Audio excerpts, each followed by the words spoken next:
আসসালামু আলাইকুম। আমি এই হাত ঘষা করে কাঁচকলা দিয়ে ইলিশ মাছ দিয়ে রান্না করবো। একটু পেঁয়াজ দেবো, এই পেঁয়াজ দিলাম, পেঁয়াজ, এই সর্ষ দিলাম, এই যে সর্ষ, জিরে, এই যে জিরে দিছি, আর রসুন, এই হলো রসুন দিলাম। কাঁচকলা দিয়ে রান্না করবো, তার মাখার জায়গায় বসে দেবো। এগুলো হলো নুন দিলাম, নুন, হলুদ, অল্প একটু গুঁড়ো মরিচ, এগুলো গুঁড়ো মরিচ দিয়ে মাখাবো।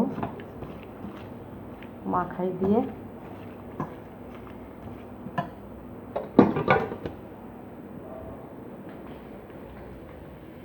এগুলো মাখাবো, মাখাই পানি সব মাখাই দিয়ে বসালে খুব ভালো লাগে খেতে।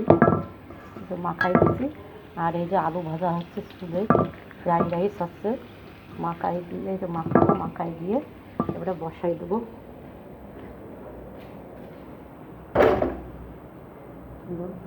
তেল দেবো, এ হলো তেল, কলা পরে দেবো। আমি একটা মাছটা কষাই নিয়ে তাই কলা দেবো।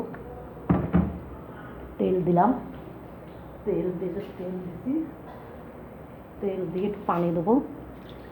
এই হলো পানি দিলাম, পানি দিয়ে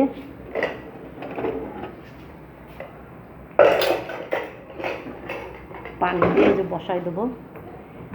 গ্যাস অন করে দিছি, যে গ্যাস। এই ভিডিওটা যদি ভালো লেগে থাকে আপনাদের কাছে বেশি বেশি করে শেয়ার ও কমেন্ট। হাত ঘষা করে ইলিশ মাছ কষানো খেয়ে দেখেন, খুবই ভালো লাগে। আমার তো ভালো লাগে, আল্লাহ রহমতে। আপনাদের কেমন লাগবে তা বলতে পারো না। এই রান্নার ভিডিওটা যদি ভালো লেগে থাকে তাহলে বেশি বেশি করে শেয়ার ও কমেন্ট করবেন। আল্লাহ হাফেজ।